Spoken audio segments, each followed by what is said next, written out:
It can't be stressed enough to have clean, safe drinking water is key to your survival. And I'm going to show you a way you can do that. This video brought to you by Business Connect World and Village Water Filters. It's the Urban Sentinel, and let's get into it. Now, we all know the basics. You have to have food, water, shelter, those type of things to help keep you going, especially in an emergency situation. But water is one of those key things that we just can't go too long without. With that being said, if you don't have clean, safe drinking water, you may actually be doing more harm than good in the situation that you might be in. Now, today I'm going to be reviewing a filter that I received from Business Connect, and this is designed to give you options of portability and also to be able to purify and filter out water that you may have. And of course, it's always best that when you do have an unknown source, to preferably boil it when you have that available. But if you don't, you can use the filtering system on here to help mitigate some of the viruses and pathogens that may be present in that type of water. Now, first thing we're going to take a look at is, I've already assembled it. The bucket does not come with it. This 5-gallon food grade safe bucket, and the reason why you want to look for food grade safe is not all plastic buckets are equal. There are some that you could use to store things temporarily, but they do tend to leach off those chemicals that are made into the plastic.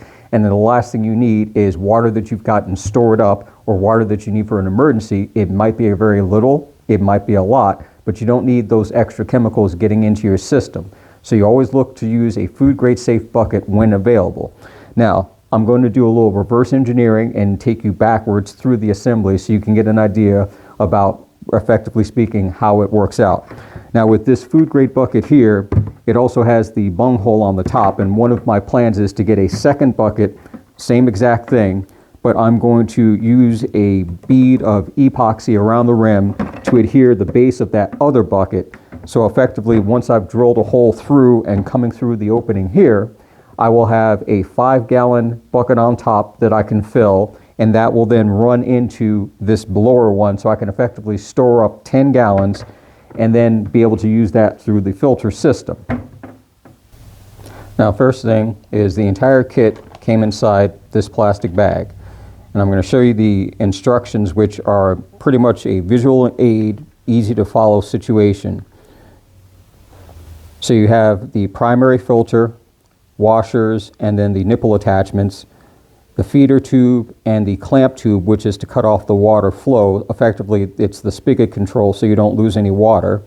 Showing you how then to connect the end of the tube onto the nipple. It takes a little wrangling. Down here you need a 13/16 drill bit, which does come in the kit. So they provide that for you. All you need to do is have the bucket.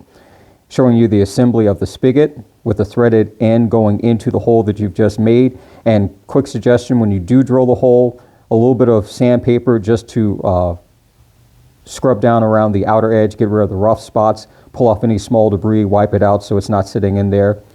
Giving you the image to show how you insert it in and thread it in. Now, I will say this. I drilled my hole about 1 inch from the base of the bucket. I feel that if you're going to do it about 1.5 inches, because you can hand thread the retaining nut on there, but if you want to get it tight and use a pair of pliers, when it's that low, you don't have as much room, so it takes a little bit longer, but it can still be tightened up. And of course, the finished product here. Now, this syringe looking thing, we'll flip to the other side, is what you use initially to flush out the filter. And it gives you instructions. You draw in some clean water, attach it to one end of the filter system, and then push it through. So you effectively put it in, draw the water up, thread it onto the end of the filter, flush it through, repeat that 5 times, and that effectively clears out the filter. As with most water filters that you buy anywhere, they always advise you to run water through it for X amount of time or so many ounces to gallons of water, depending on what the situation is. This are 2 ends of a nipple. It also came with the washers to fit in there. And as you can see in this diagram, you've got a clear bottle, this empty smart water bottle.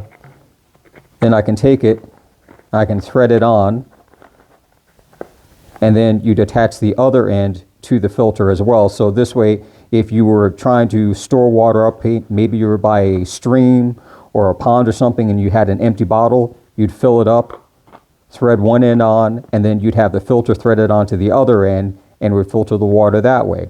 You also notice here, outside house spigot, effectively the same thing. You might have a questionable water source. As we know, there have been plenty of situations where municipal water sources have been contaminated or tainted, or the piping itself might be a little questionable. That gives you the advantage to have that with you if you have to use that water source. So now we're going to move on to the actual bucket itself.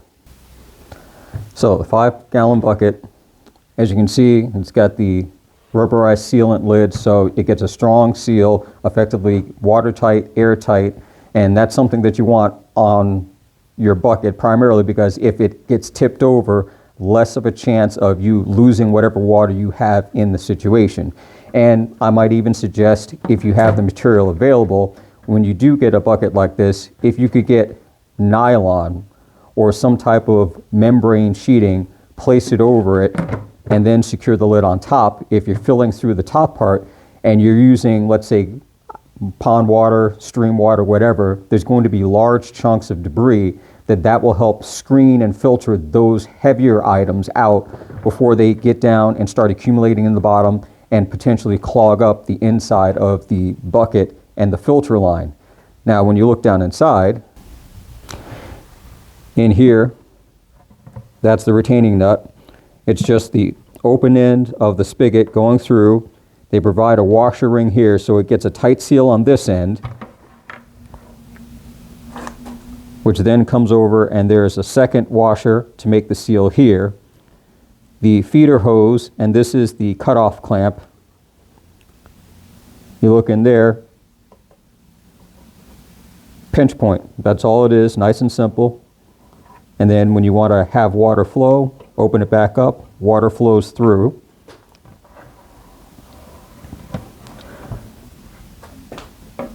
Up into the tube, into the filter. This little hook attachment, you put that on, and it basically just keeps the filter up out of the way. And then here's the other end where you would thread on if you were attaching it to the other side of the spigot nipples to filter in and pour through that way. It's not a complicated system. It's pretty easy, and I will say honestly, from the time I opened it up, I wasn't stopwatching myself, but overall the longest part was actually just simply drilling the hole.